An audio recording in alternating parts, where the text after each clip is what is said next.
Welcome back to the Rowan's podcast. I am the Rowan. Grab yourself a cup of coffee, a comfy chair, and let's chat. This would be episode 44 or 45, not sure. But we have with us today, well, actually, who's sitting next to me today would be our resident sheriff cat, Pooh Bear. And he's just sitting here next to me, giving himself a bath, apparently. But one of these days, I am going to introduce you all on a video to all my cats. Well, all my pets, not cats. Well, yeah, it would be all my cats because I have 2 cats and 3 dogs. We used to have a rabbit. Well, actually, we used to have 2 rabbits. But, sadly, they are no longer with us. But, so one of these days, and if I was on video right now, I would introduce you to Pooh Bear, Sheriff Pooh Bear. He keeps everybody straight in this house. He does not like any disruptions. He has to come and find out what it is, and he straightens everybody out. Oh, he just took off. Maybe he's mad because I'm talking about him. I don't know. So, shout out to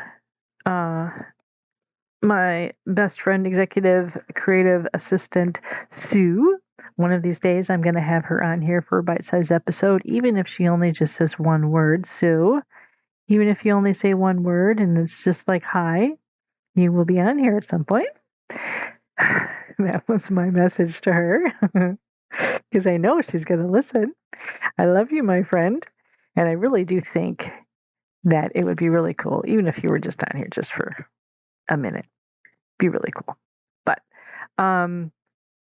also a shout out to my brother, my hero, Mr. Grizzly Adams guy. I love you. I miss you, brother. And I really wish that you would come and visit me this summer. Shout out to all of my 11 subscribers on YouTube. And I will be uploading some video episodes at some point, but I'm not doing it tonight because I am playing Internet Wars with my son.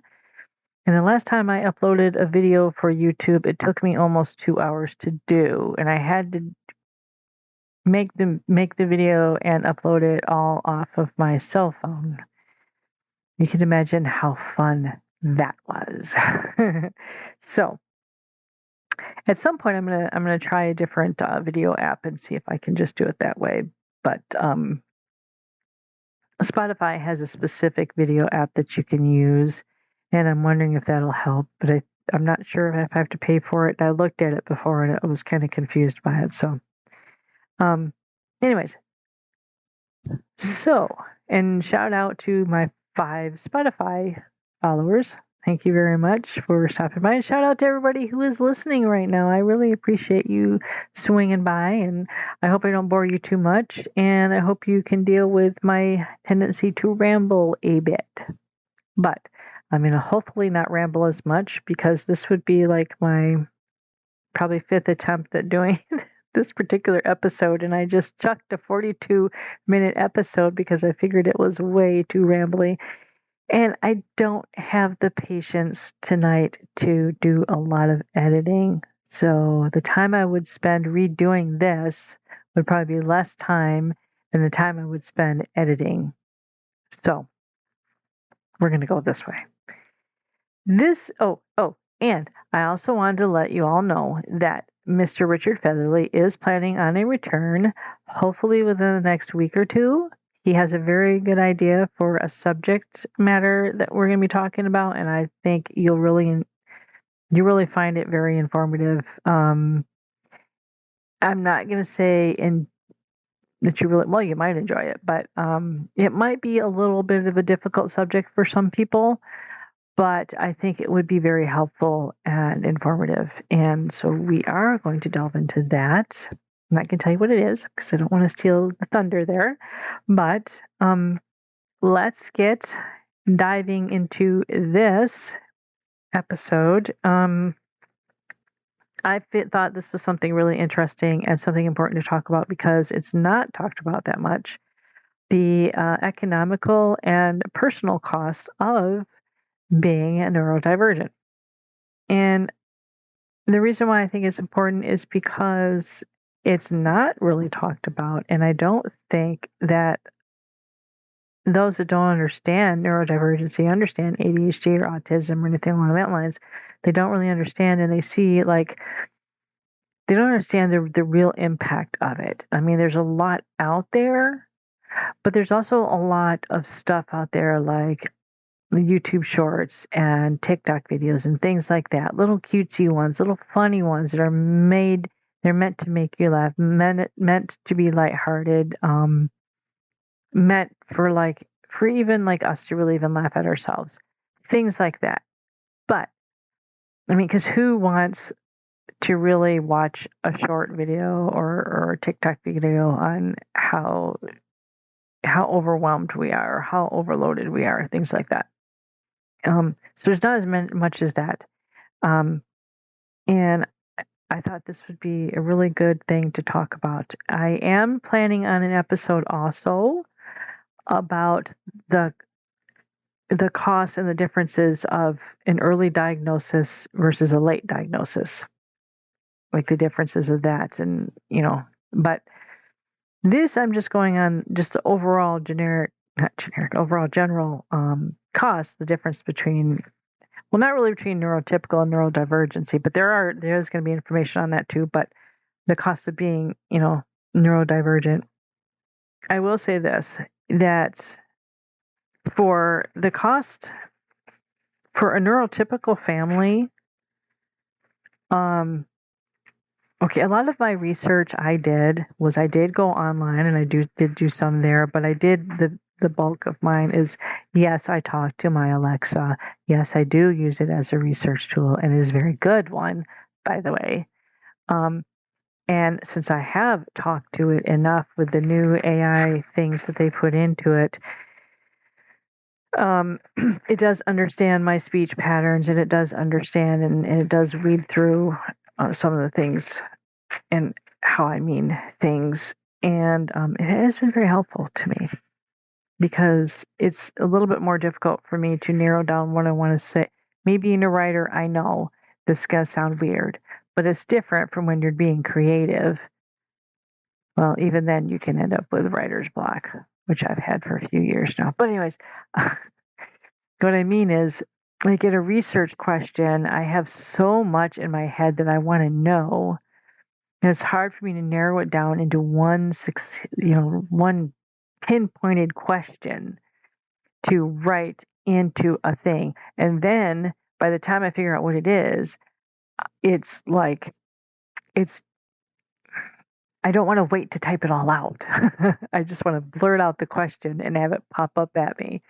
So that's kind of why I use my Alexa a lot of times for that, is because I can just blurt out my question. And then if it doesn't quite understand, it does help me kind of narrow it down to like, oh, it's exactly, and it helps. And even sometimes I can just say this really gobbledygook sentence, and it like, oh, you mean this, and it'll pop it up. I'm like, oh, that's exactly what I wanted to know. It's weird. So the reason why I say where I'm getting the information from is, this is back from my college days where you had to cite everything. I want to make sure I'm citing and I'm not like stepping on anybody's toes. So a lot of this information is coming from my Alexa app, or my Alexa machine over there, my Echo. So the family cost of a neurotypical per year, it says that its cost is like $2,850, which I really think she's wrong about that. Alexa's really wrong about that. I'm sorry to say. I think she is. I think she's lowballing that price. She's also saying, which I believe this one, raising a child with ADHD, families face costs of $15,000 per year, 5 times higher than neurotypical families. Now, it breaks this down to the neurotypical costs that covers. It covers basic health cares, checkups, vaccinations, typical health care. And I can see where your cost might be low, if say if you have like a good insurance and it covers a lot of your vaccinations and things like that. But my belief is is that your health insurance alone is going to cost for a family, like even if it's a family of 3, it's going to cost you more than $2,850 a year. Like that's maybe with your monthly payment and then your deductible and then whatever. I just can't, to me, I don't know.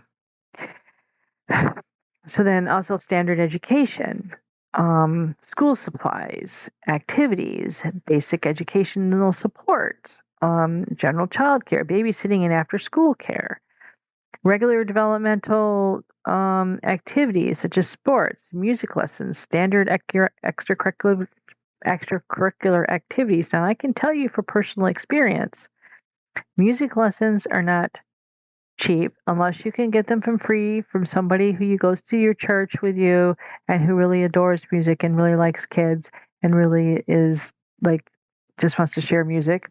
Okay. I have I did have someone at my church that was like that wonderful woman. But sports are very expensive. Like if you're thinking like buying the equipment, they say you have to chip in for the uniforms, say that yes, you may have a school bus that may be driving the kids to and fro, but you have to drive. You can't ride the same bus, so you have to drive everywhere. And for us, if our kids, in this area, they get into like the playoffs or something, some of these places are hours and hours away. And I'm not talking 2 or 3 hours away. Some of these places are 10 to 12 hours away. So that requires probably an overnight stay on top of the gas and then the food and then the snacks and that, everything else. So say your kid is in several different sports, because there's a lot of kids around here that are in, like, they go from basketball to football to volleyball to, there's every sport they can get into. That's a lot of money. That alone right there. Yeah. So all this stuff put together is going to be way more than $2,850. That's why I say she's wrong. But I know it's still vastly less than what it will be for raising a child on the spectrum or with ADHD. Now, I have figures here, and this is the facts and figures portion of this episode. 17.8%, like raising a child with ADHD is 17.8% more income per year to care for a child with special needs. Oh, here's where my figure is for ADHD specifically. It's 5 times higher than neurotypical costs. A child with autism exceeds $60,000 per year in extra added expenses. Neurodivergent families face more costs due to specialized care, therapies, equipment, and support services that neurotypical families do not need. So we're talking about therapy. It could be like mental health therapy. It could be physical therapy. It could be speech therapies. It could be, I had a child who went through physical therapy, speech therapy,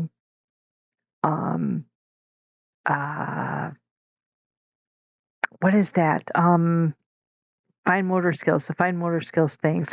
I want to say executive function, but that's not the word. I'm just going to say fine motor skills. For fine motor skills, eye therapies, because his eyes weren't tracking right, and had some other therapy, speech therapy. He had all these therapies. Most of them, as a matter of fact, all of them were actually either covered through medical, or it was done through the school as he got older. But there are some that if you don't have medical or you don't have certain things that it just won't be covered. Specialists, medications. My oldest son, at one point, he was taking 5 medications at once, which he had to take 3 times a day. And therein is the cost of, like, personal cost for that is that I had to quit my job Like, I was mostly an at-home mom. Every now and then I would have a job, just try to help out here and there. And I had a job and I was trying to help out, but certain circumstances, and he was living with me full time from the age of 15 on. Um, and during that time, when he first came with me, it came to someone had to be there 24 hours a day with him. And he had to take those medications 3 times a day. So I quit my job. So there's like that cost, financial cost of, work. And so that, let's see, I kind of got off track here. Let me look back at my facts and figures. Now we're going to switch to adults. Neurodivergent adults face higher unemployment and mental health costs. Early diagnosis reduces economic burdens significantly. I am going to get into in another episode early. I don't know if I already said this already in this episode or not, but I'm going to do a thing between the early diagnosis and late diagnosis and the costs that are with that, the issues of, why it's the differences between the early diagnosis and late diagnosis as far as like the costs and things like that and the effects and whatnot. We're going to get into that in another episode. So for adults, the financial cost, the same type of things with children, therapies, medication specialists, support services, adaptive services, and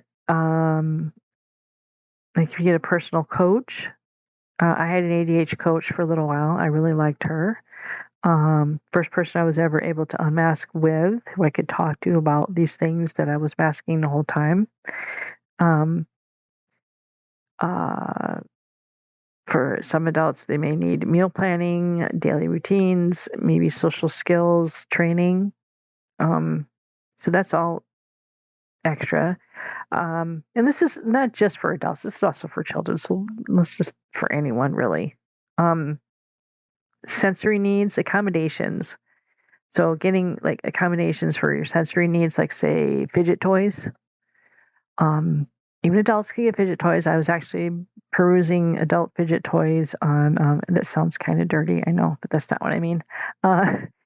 Adult fidget toys on Amazon the other day, and I ordered, it looked like 2 Lego blocks, kind of. It's kind of that shape. Excuse me, kind of that shape with like the bump sign. I mean, it looks like Lego blocks, but they're magnetic and they go together, and they're flat sided where they go together, and the other sides, the outside, are like Legos. And excuse me, they slide back and forth together. They go around, and they make like really cool clicking noises, things like that. And they just came today, and I really like it. It's like $12, I think, $13, something like that. But and then if you don't have Prime, then there's added cost of shipping on top of it. But fidget toys like that, executive function aids, which would be like you're buying like a timer, you're buying you're buying things to make checklists and stuff. You're getting those ADHD apps. Some of them are free. Some of them can be up to $100 annually. I don't use those. I've tried some of the free versions, and I really found them boring and not at all helpful. Maybe I do need to pay for the paid versions. Maybe they won't be so bad. But I always have high hopes. Like even the ones that say, oh, we're free, and they're really, really good. They got really good reviews. And a lot of them, to me, they want... It seems like they want a lot of information, and they want you to set it up a certain way. And some of them are kind of a little, like, I want it like down to the business of it, not the overall psychological guru type help type thing that I can't and I'm not explaining this very well. A lot of these, to me, it seems like fluffer. It's like, and I understand they want it to be as supportive as possible, but to me, it just seems like they want to focus more on meditation, focus more on personal growth, more on whatever. And I understand a lot of that's probably very important to some people, but for me, I just want the business part of it, like yes, I need help staying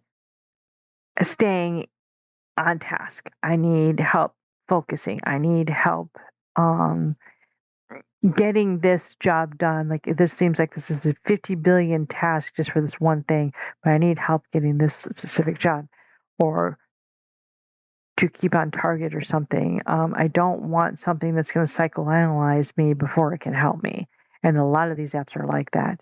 And so it turns me away from them right off the bat. It's like, nope, nope, I don't want affirmations. I don't want whatever. I just want help with these functions. Don't give me this psychological thing that I have to go through in order to figure out how you're going to help me.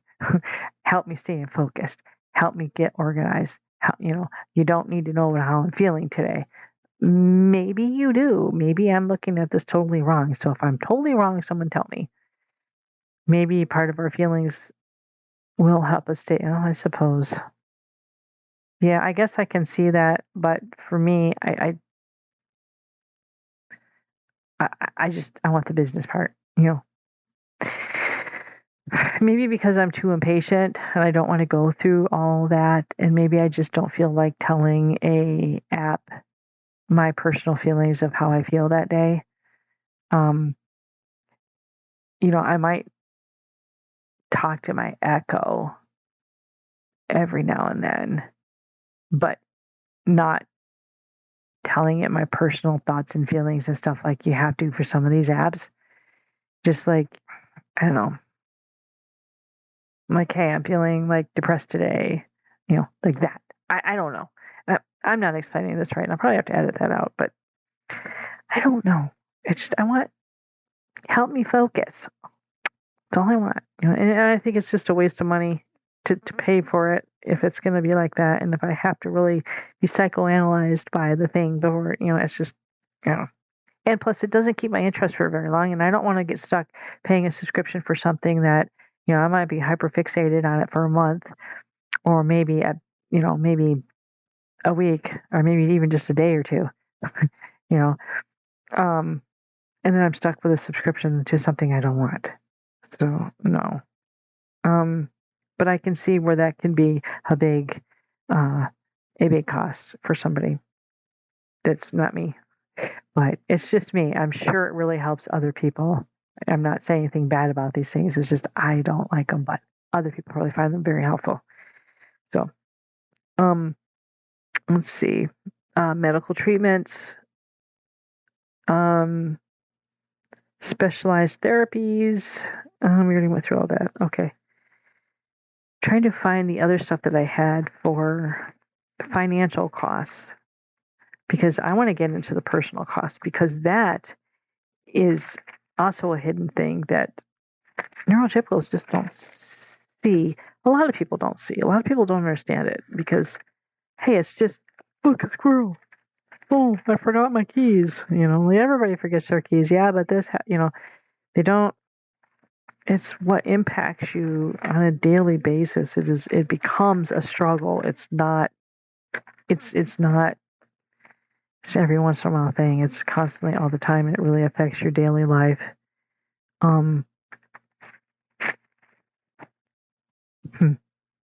Yeah, I'm not finding any more on financial. I have a bunch of notes. I tried to get as organized as I possibly could so I could do this, so I would sound like I was, with it for once. But apparently, I'm not as organized as I thought I was. So we're farther along in the episode than I was the last one that I just chucked that was 40 minutes long. I was 42 minutes along before I even got this far. Okay. So we're getting back to the notes for this one. So the personal costs of being neurodivergent. So masking exhaustion, like for the personal costs, there's emotional and mental energy. And one of the first things is masking exhaustion. And I'm just going to read to you what it says. Well, I already told you this is off of Alexa, so I'm just reading it off. Masking exhaustion, constantly adapting behavior to appear neurotypical, drains significant mental resources. Yeah, it does. Yes, it does. If you are spending all day long hiding who you are, what you're how you're feeling, how you're, you know, reacting to things, if you're constantly trying to mirror those around you, constantly trying to be like what everybody expects you to be, because you're constantly afraid that, oh, I'm going to get found out. Oh, I'm not going to be, they're not going to accept me or they're whatever. You constantly have that worry and you're constantly masking, then yes, that comes into, it does drain you. It does drain you. And okay, but I am going to also say this. The cost of unmasking, and that's going to happen. I'm going to write that down because that is something I do want to explore at some point. The cost of unmasking, because it can be an issue when you unmask, because then suddenly, you spent all this time masking your entire life. Here I am, 58 years old, and I found out just a few years ago, and now I'm like unmasking a lot more than I was before. And I don't tell very many people. Well, okay, hello, this is on the internet, so everybody who's listening to it knows, but not everybody in my life knows this, and not everybody in my life watches this or listens to it, or even knows about it. So the vast majority of people in my life do not know, so I don't tell anybody, but the ones that I have told, and then I am unmasking around them, to them, well, suddenly you're this. Suddenly you are, just because they told you, so now you're acting like this. No, this is what I've been my whole entire life. I just have not shown anybody. Like I've burnt myself out covering it up. And now I choose not to. So, with me not masking as much at work, it helps lift off some of that burden. It helps give me back some of that energy. Like sometimes I very much enjoy my traits. A lot of times I do not, but there are some parts of my traits that I very much enjoy and some parts that I play up on. As far as like what I mean is that, I like my odd sense of style, so I will wear whatever I can get away with at work, as far as like it skirts the lines of what is acceptable in the dress code. And I wear my hair oddly sometimes, or I put little sparkly things in my hair, or I do a little, something different. I'll wear like a braid on the side of my hair, and I'll have like sparkly butterflies that, go all the way down my braid. Like it'd be a small braid, and I'll have these little tiny butterflies that go all the way down my braid, like a ton of them, just like a waterfall braid, butterflies, or something, or I'll have hair tinsel in or something, just something different. And I'll skirt the line, like we're supposed to wear completely, our shirt's all black. No, I'll wear a black shirt that might have Godzilla on it. That type of thing. Or a black shirt with my corset belt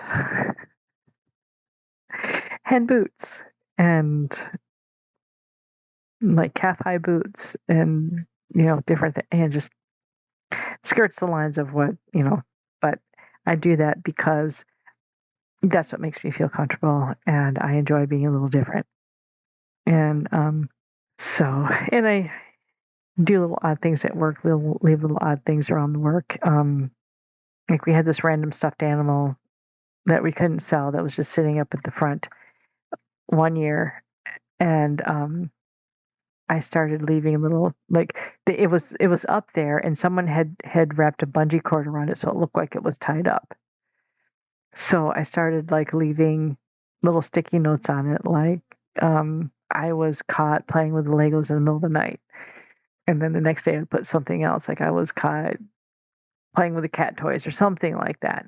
So when the customers would come in, they would see that dinosaur tied up with different sticky notes on it. I did that for weeks until they finally, dinosaur kind of went away. And it was me. So, yeah, I do weird things like that at work. So,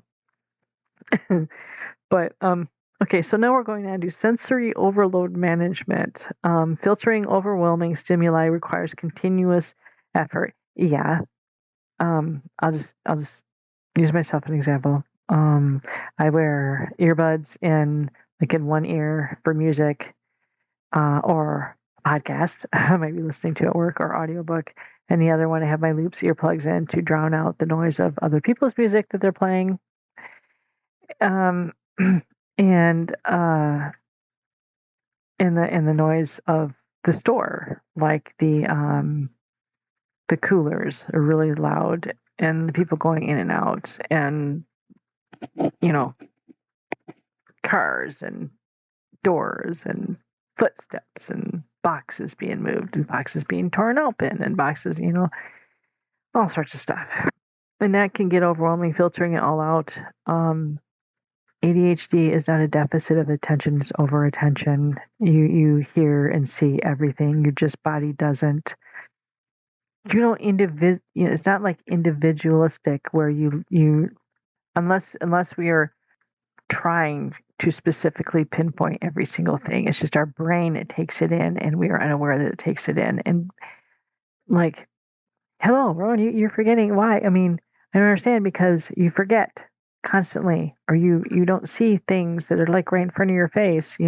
How is it that you're not taking? You say that you're taking everything in. Well, you take so much in that it pushes things out. Like your brain can't hold on to it because there's so much there.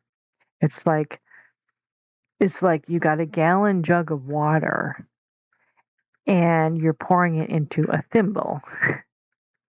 And all this water, I mean, that thimble can only hold so much as you're pouring it. And you got this gallon of water and it's just flowing over this thimble. And the thimble can't keep all that water in. It's just releasing off to the sides, and it's going onto the floor and it's going away. So that's kind of like what that is. And your brain is not taking in all this other stuff that's just being gone. And it's tiring. It is tiring because your brain is constantly trying to. It's like say that thimble has hands, but the hands are like mesh. So the thimble, at the same time all this water is getting poured on the side, the hands are trying to pull all that water back in towards it, but the hands, all the water's going through the hands because the hands are mesh. So you can't, I mean, it's just like your brain is seeing this there, but your brain can't hold on to it, so it's gone. And what little goes into the thimble is what stays in there. That's why we can't remember things. That's why we don't see certain things that are in front of us, because that's just it. Okay, so executive function challenges. Organizing, planning, and task switching demand extra cognitive load. Yes. And it can freeze you up. I tell you right now, task switching it puts the brakes on like you wouldn't believe. Like today, my husband, I called him when he was at work, asked him, I was telling him I was going to the store. Was there anything you wanted me to get? He said, well, go ahead and get some stuff for breakfast because I'll make breakfast for dinner tonight. I said, cool, he's going to make dinner. Cool. So my son and I got breakfast stuff for dinner, brought it home. Hubby comes home from work, asks me, do you want breakfast for dinner? Do you want me to make breakfast for dinner? And I'm like, huh? Like, it totally stopped me in my tracks. Like, huh? What? do you want breakfast for dinner? I'm like, what? Okay, because my whole thought this whole time in the hours I was waiting for him to get home from work, we were making breakfast, or he was making breakfast for dinner. Okay, so now I'm getting this question, do I want breakfast for dinner? And I told him, I said, you told me to go to the store to get stuff to make breakfast for dinner.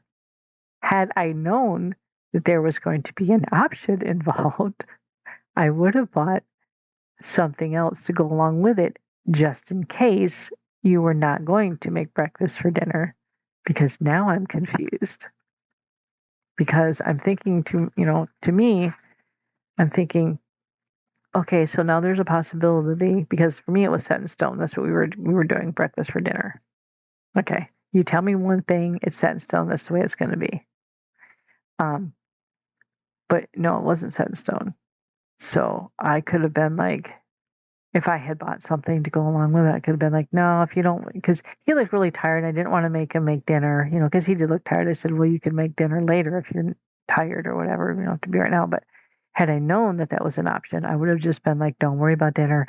I will have this instead, because, but to me, having that option put out there when I didn't know that there was even going to be an option just stopped me in my tracks. It was literally, I was froze. It's like my brain stopped, my body stopped, and I just stood there and kind of like I stim sometimes, especially when I'm getting nervous and stuff. So I had my arms almost up like a T-Rex kind of mode kind of thing, and I was kind of rubbing my hands together because I was like curled up because I was confused, and I was like, but I don't, and I'm hoping most of you will understand just that locking up mechanism.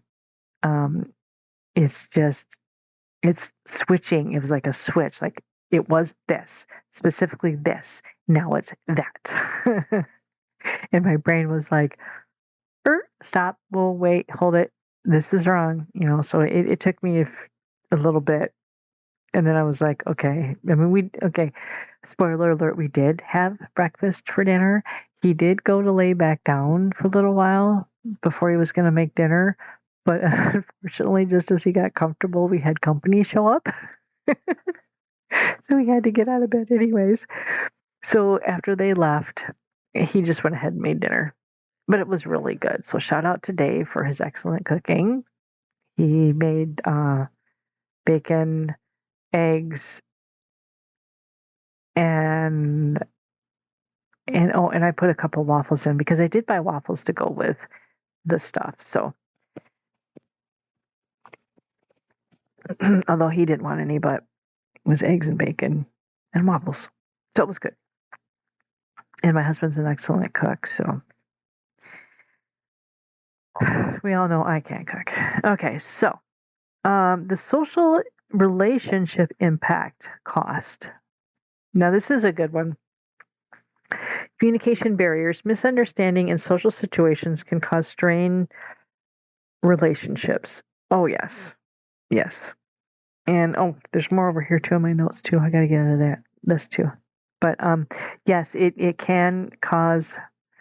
There's a lot of miscommunication between my husband and I, a lot of misunderstandings, and especially when I ask questions.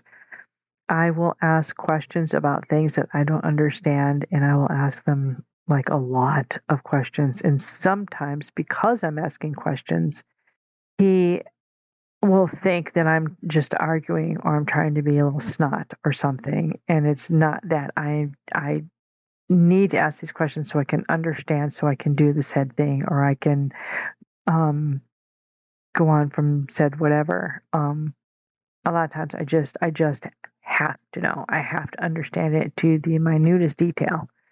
And I'm not being sarcastic. I'm not trying to be a jerk. I'm not. He thinks I'm arguing too. That's the biggest one. He thinks I'm arguing with him if I ask a question. No, I just want a clarification because I want.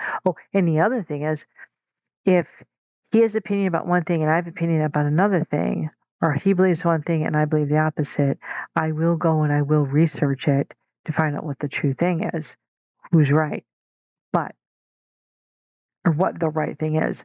But he, I used to think he thought it was because I wanted to be right. I wanted to be the I'm right, you're wrong type thing. Um, but that was not how I was doing it. I was doing it because I wanted to know what the correct thing was, because it was bothering me not knowing which way was right. Or yes, it does kind of bother me if I know I'm right for sure, and I know the other person's wrong, and it bothers me to know that they think the wrong thing, or that they have the wrong information is what it is. And I do want to correct that information so they have the correct information, or that I have the correct information. I just want the correct information to be out there. But he would say it to me like I thought it was that he thought I was just, wanting to be a jerk and be like, I'm right, you're not. And he would say this to me, well, you want to check on it so you know that you are right. To me, that's the way it come across to me. So you're right. But what he means is the same thing, like I was saying, to know that you have the right information. That's so he means, but he would say it that way, to know that you're right. But he means it the same way I meant it. And we would get an argument over about that too, because I'd be like, no, I'm not trying to be right. I just want to know what the right thing is. Well, yeah, that's what I'm saying. So you can be right. I'm like, but not so I'm right and you're wrong, just so that we have the right information. So there's a lot of miscommunication there. But I do. I mean, I don't like it when the wrong information's out there. I want to know what's the right one, and I want everybody to know what's the right one, so we're all I don't know. Statism. Sorry. Oh, okay. Actually, my notes are correlate with what's on here, so we'll just keep going. Isolation feelings. Difficulty connecting with neurotypical peers may lead to loneliness. Yeah, it can. But that is if you're surrounded by neurotypicals, and a lot of times, I read a thing where it says that neurotypicals pretty much instantly can figure out that we're neurodivergent, and pretty much instantly they don't like us. That's what I read from somewhere. I don't know if I believe that. I believe maybe that neurotypicals may feel uncomfortable around us, and they may not know why at first until they kind of figure out that, oh yeah, we're a little bit different. And I don't think it's a matter of that they don't like us. I think, and I really hate the way I'm sounding. I really hate that I'm sounding like, excuse me, like I'm trying to divide us like the Sneetches, the Star-Billy Sneetches and the Plain-Billy Sneetches. That's not what I meant. I just mean that that if you're not neurodivergent, you don't have a whole lot of understanding of us. Unless you're a neurotypical who's done a lot of research and who cares enough to figure it out and everything, and look into it, and but a lot of neurotypicals don't understand it, or they spend too much time looking at TikTok videos, and they have a misconception of what it is, and so then they might, they might think not friendly thoughts, or they may be just uncomfortable. And I think that's what it is. I think it's more of an uncomfortable, like there's something different about this person. I'm uncomfortable. And I think that's probably what it is. And that can lead to loneliness, because they may back off and be like, well, I don't know if I want to be friends with this person because they're a little odd. Like me, if you were to come into my store and you might see me dressed kind of kookily or something a little bit off than like a 58 person would normally wear, you might say, this person a little off. Especially if you saw me making those little sticky notes for the dinosaur, you would definitely think I was a little off. Might want to be a little standoffish there, but and it could lead to loneliness. And I know I rub people the wrong way, and it does lead to loneliness. I do believe so, but I do also know that neurodivergents tend to flock together. So once we find our little group, I think we're pretty much good. Self-advocacy fatigue. Repeatedly explaining needs and accommodations become emotionally taxing. Yeah, and so can not explaining. I have repeatedly explained to my boss certain needs of mine, but I quit after a while, after him not really understanding. I mean, sometimes he did, but he tends to forget. And I don't ask for a lot of things. Like, I just need simple directions, simple and to the point direction, not a lot of filler and fluffer. I just basic stuff, because if it's not basic, it's going to be like the thimble and the gallon water jug. It's just going to go. You give me basic, simple instructions of exactly, without the read between the lines, the X, Y, and Z version of the A, B, and C. You just give me the A, B, and C.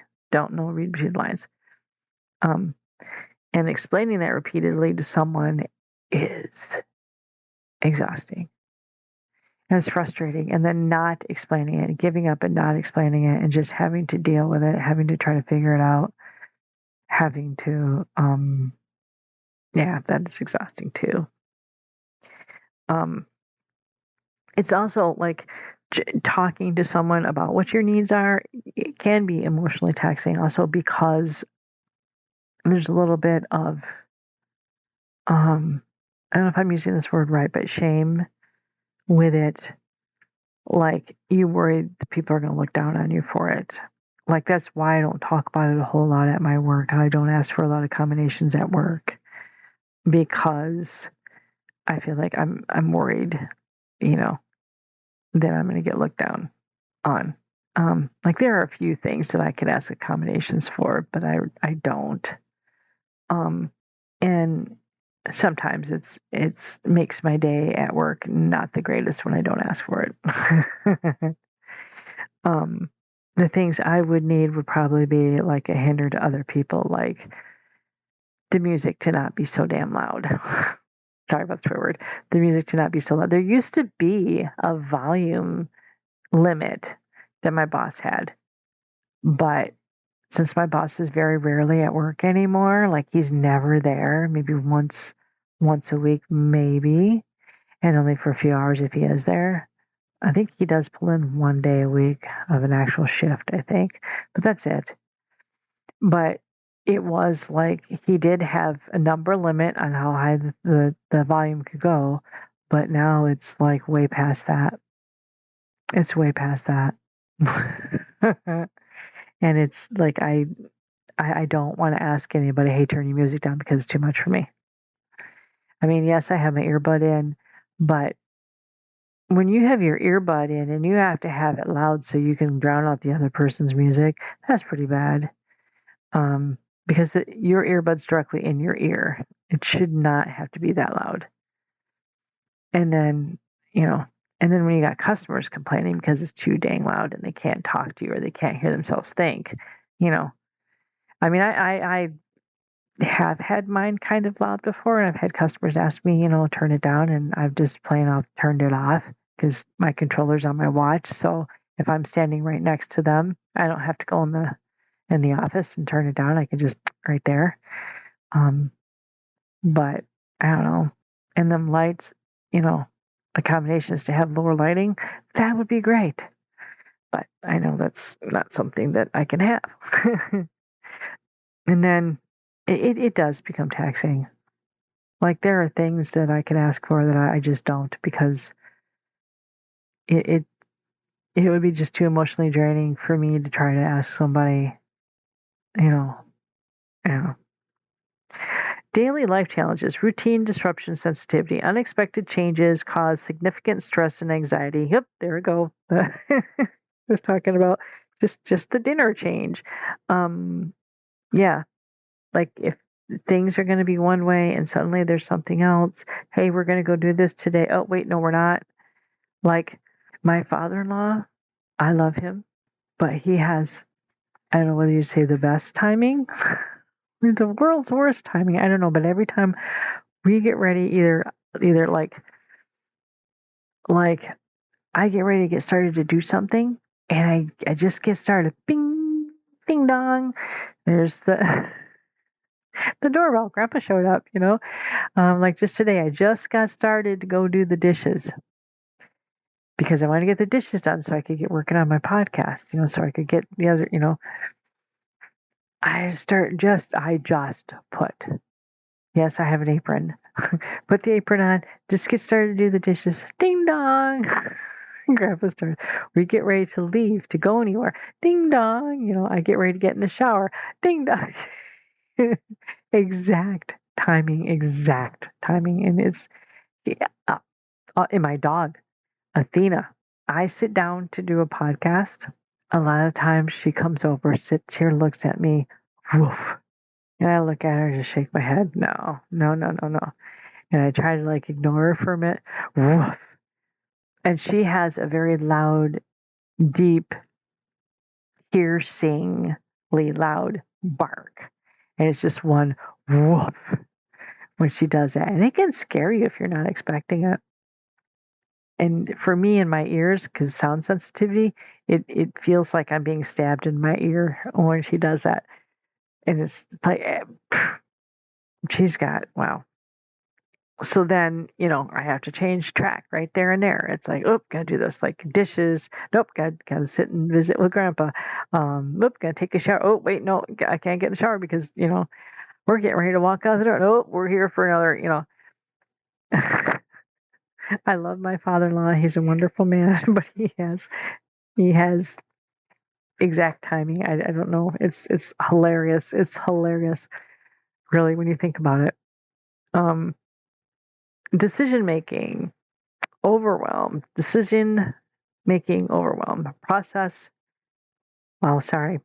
Processing multiple options simultaneously creates mental fatigue. Yep. Okay. Again with dinner tonight. Do you want me to make breakfast? It's like, okay. Now what do I say? Because yes, because that's what you said we were going to do tonight. But if I had an option, and I knew there was an option, then maybe I would do something else because I know that you're tired. That type of thing. If you tell me one thing and then you suddenly give me another option or a couple other options, it's really hard for me to just, I would rather my husband tell me, hey, we're going to go out to eat to this place here, rather than, hey, where do you want to go out to eat? He asked me, where do you want to go out to eat, because he wants me to choose, because he wants it, to be a place where I want to go. He's doing it to be considerate to me, but yet for me, I would prefer him to just say, hey, this is where we're going, or hey, this is where we're going, but if you really don't want to go there, then this is your other choice. Like, him have the choices ready, instead of like, but if you don't want to go there, then just choose wherever. Well, then that's 50 billion other places I have to go and figure out, which one I want, versus, okay, it's not this place, but it can be this place. So then we'll just, it's, decision making is very, very overwhelming. And I can see where it can create mental fatigue. Emotional regulation demands. Managing intense emotions requires substantial internal resources. Yeah. Especially when you're dealing with RSD, rejection sensitivity dysphoria. But us with ADHD, we have big emotions, whether it's rejection sensitivity, whether it's sadness, whether it's anger, whether it's being happy. Very big emotions, very quickly emotions. I think that's why a lot of times we've been diagnosed wrongly a lot of times with bipolar or things like that, because our emotions can sway very quickly, very bigly. I was probably using that wrong. Very, very wide changes very rapidly. We can go from 0 to like 2,000 very quickly, and then down back again to 0. But I think it's because we have such an intense emotions, but it's draining though. And to try to manage those. Like, there are times where I can just be feeling so sad.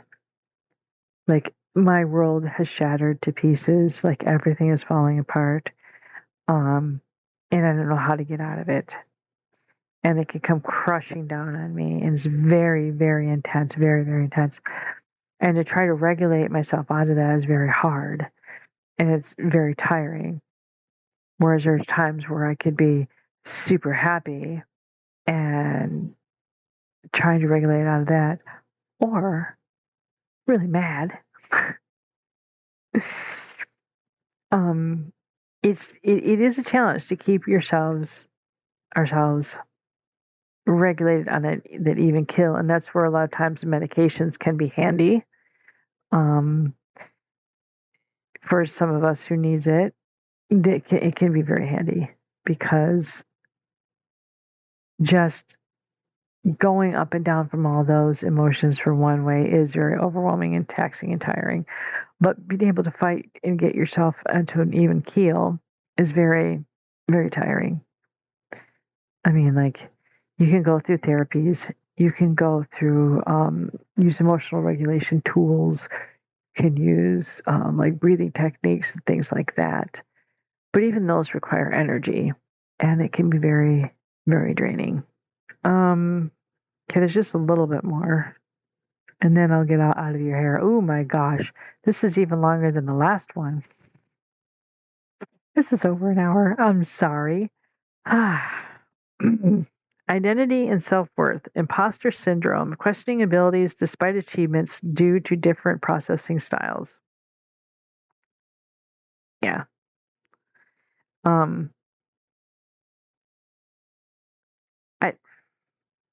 I guess this is a personal cost. I mean, yes. I I guess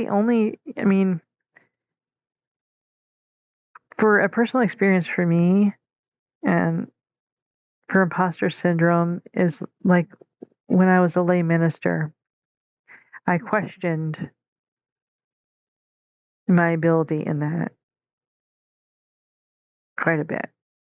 And I did feel like an imposter. And I think part of that was because I hadn't gone to seminary, and I was placed in there because of the need that they had. And I did, I was trained, and I did have classes, and I did have this, and I did have that, and I did have experience under my belt, as being a speaker and everything. But to lead a church without the seminary training, without a lot of the business end of training of it as well, and to be just kind of, here you go, it did give me a lot of imposter syndrome, and I questioned my abilities. Even though I knew that I was called to do that, even though I knew I could do that, it did. But that was probably a time in my life where I shouldn't have been questioning. It's just a point in my life when I experienced imposter syndrome. That was a challenge for me. So then we'll go on to perfectionism pressure, overcompensating to prove competence in neurotypical environments. And that would, yeah, I was going to say that's where perfectionism comes in, but that was the whole point of this whole thing, was perfectionism pressure. Overcompensating to prove competent. I don't think I've ever wanted to be like perfect at anything. I never really pushed myself to be perfect. I always kind of did the good enough thing. If it's good enough, then it's good enough. And I take that as probably a little lazy. And I probably shouldn't have used that word, because I think it wasn't really lazy. Here I'm falling into that, oh, hey, you're being lazy thing. I don't think it was I was being lazy, actually. I think it was just the lack of executive function motivation. And I just kind of learned to accept the fact that, you know what, I don't have the motivation. It's good enough. At least I got this far. It's good enough. I never really pushed for perfectionism. Although I know there's a lot of ADHDers and not ADHDers out there that very much so strive for perfection because they're masking so much. And I don't know how they do it. It's amazing to me. I don't know how they do it. And I can see how that would be a personal cost, because if you don't reach that, like my husband, he is a perfectionist. He has to have everything has got to be the best, or it's not. It's crap. I mean, he can make the best dinner, I think, and he could say he could have did better. He could say it's horrible, and it was like the best dinner ever. And he could spend like, and I've said this before, he could spend all day working on 50 billion things and getting every single one of them accomplished. And I'm not talking about tiny little things. I'm talking about like he just went out and built the deck, and then he went and fixed the engine in the truck, and then he went and did the brakes, big jobs like that, all in one day. And then come in at the end of the day and say he did absolutely nothing the whole day. He just wasted the whole day. And I will look at him so dumbfounded and just be like, what are you talking about? You did this, this, and this. Yeah, it's not enough. There's nothing. I didn't do anything today. Like, what? What? You just rebuilt an entire engine. You just painted the whole, outside of the house, and you just dug like, I don't know, whatever it is. I mean, it would be something big. Like every single one of his jobs he's done was big that he did throughout the day. And like, I don't understand. You did all. No, I didn't do enough. I didn't do, I wasted the day. And I just like, that's the perfectionism in him. And I mean, he has made some really good food. Really, really good. He's an excellent cook.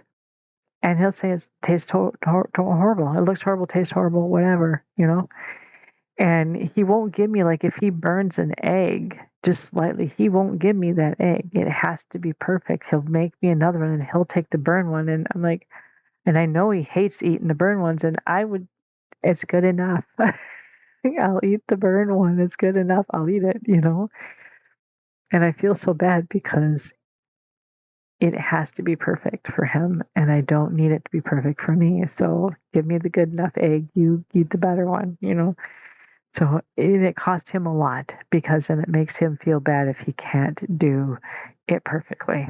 And you'll never achieve that level of perfection anyways. And maybe that's why I figured the good enough is good enough, because I know realistically no one is ever going to reach a level of perfection. No, there was only one person that was perfect, and that was Jesus. And none of us are ever going to reach that perfection ever. So, but yet we shouldn't stop striving to be our best, but we don't have to be perfect. And it's okay if we fail. Okay, so authentic struggles, balancing genuine self-expression with social expectations. Okay. So if I'm understanding this, and I've had a couple goes at this, and I've had to edit it out, trying to understand what this means. Okay, so balancing genuine self-expression with social expectations. Okay, so say that you express yourself through the clothes you wear.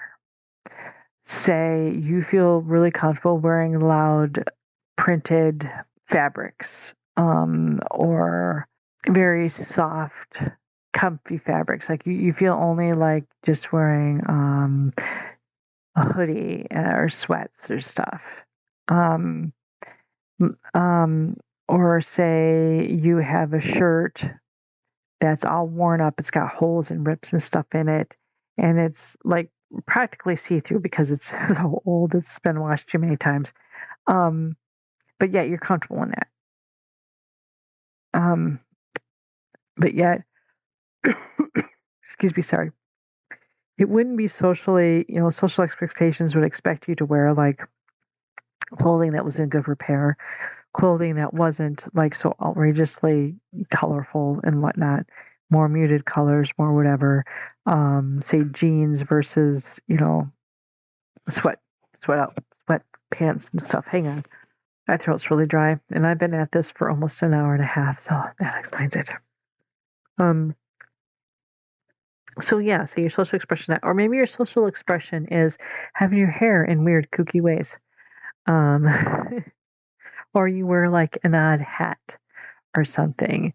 Or you have outrageous jewelry or something like that, and it's your social, you're expected to wear, more muted items, or maybe not a hat at all, or maybe your hair, you know, down and neatly combed or something, or maybe you don't even like to comb your hair. My oldest son, he has my hair in the fact that it's curly.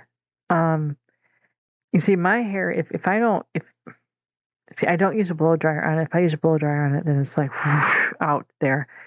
And if I don't put something in my hair to tone it down while it dries on its own, it won't be curly. It will be like a big poof ball, is what happens if I dry it with a blow dryer. If I just let it dry.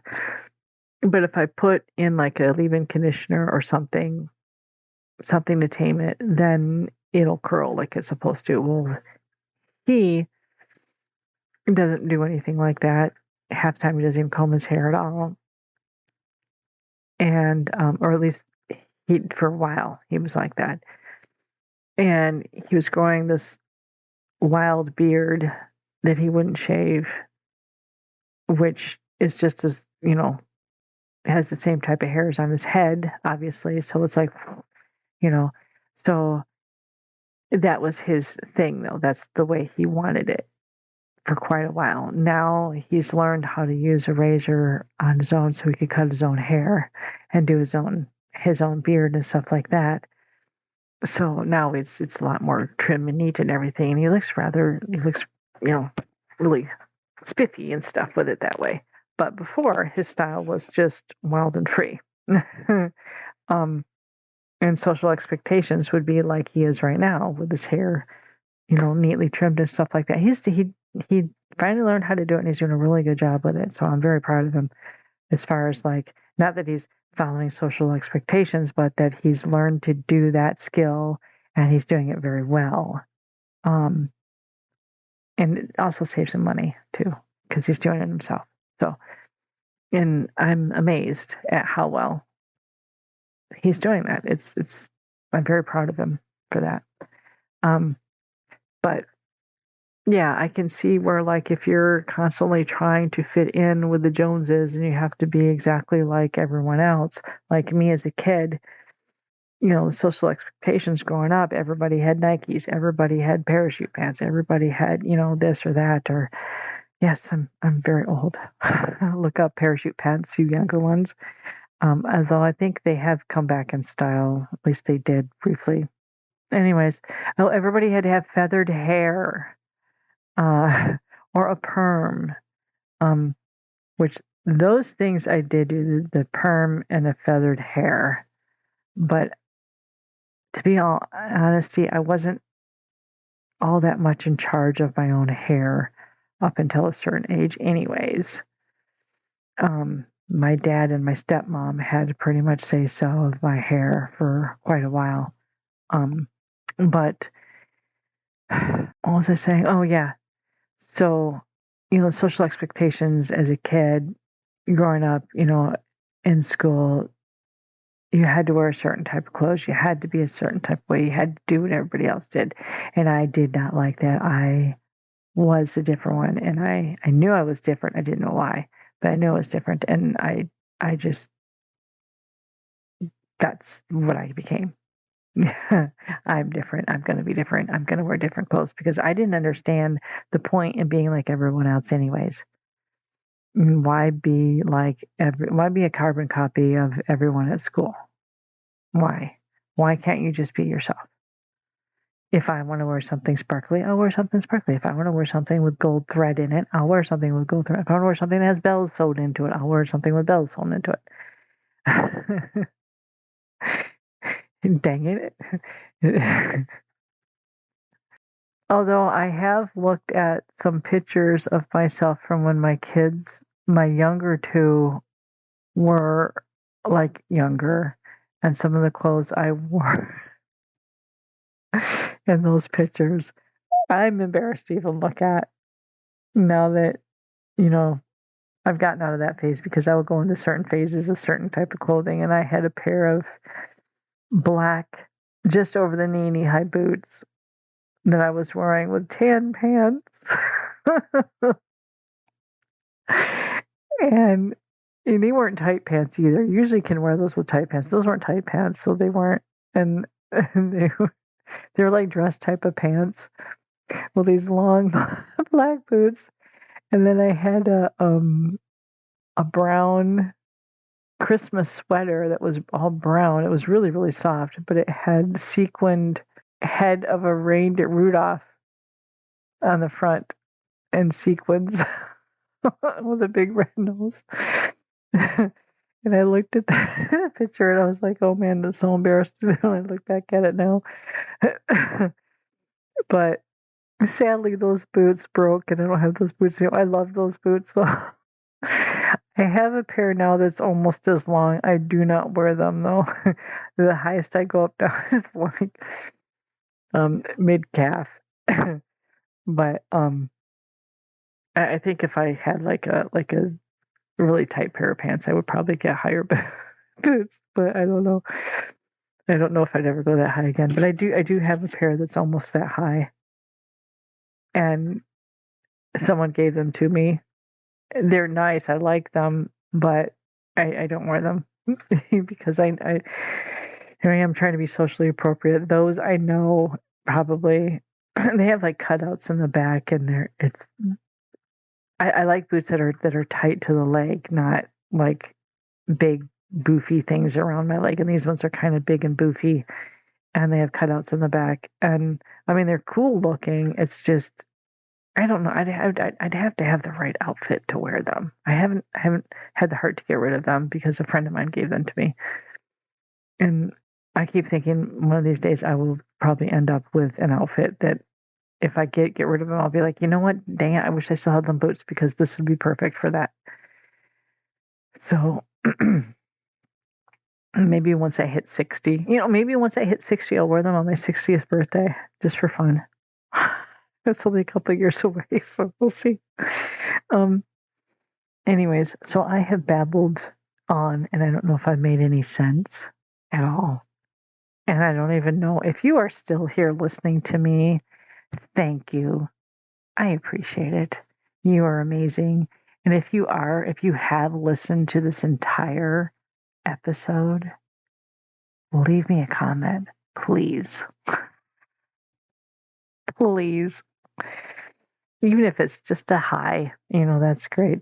And if you have any comments, as long as they're polite, even if they're negative, as long as they're politely done, I don't mind.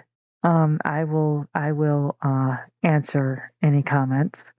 Even if they're negative, I will answer back politely as long as you're politely to me. If it is rude, I will not answer and I will delete them. But as long as you're polite, even if they're negative, or if you have a complaint, or if you feel like there's something I can improve on, feel free to put it down. As long as it's polite, I will take it into consideration and I will comment back politely. If you have good comments, leave those too. That'd be really cool. And I will answer those back. By the way, I will answer those back. I am hoping once I edit this, which I'm not going to do tonight. I've been at this way too long. I want to go to bed. But I'm hoping once I edit this, it'll be a lot shorter. But I really appreciate everyone who's listening. Shout out to all of my listeners who are in other countries. I do have a few of those. Germany, Australia, England, I believe. And there was one other one, Poland, I think. So thank you to all you over there. I appreciate it. And if anyone would like to be a guest just to talk about whatever you want to talk about, as long as it's not politics, let me know. If you have any suggestions for any topics, any topic at all, so long as it's not politics, let me know. I am willing to jump off from the ADHD and autism bandwagon and jump onto a new one and delve into other subjects. Even if you want to discuss a book or a movie or personal opinion on something, I don't mind. So long as it's not political, I will take it into consideration and we can chat about it and see if we'll do an episode. If you want to be a guest, that's cool. Let me know. Maybe we can work something out. I am all for talking to new people and having new thoughts and ideas. Thank you so much again. And I know I've said thank you 50 billion times, but I really do appreciate you listening. I am just a little old me just babbling on. And I'm hoping I'm making sense and I'm hoping I'm helping. I do know once Richard Featherly comes on, it'll be a little bit more of a structured environment. So it won't be so babbly. And I'm trying to improve. So you all have a wonderful evening, a very blessed evening. And thank you very much. More later. Bye.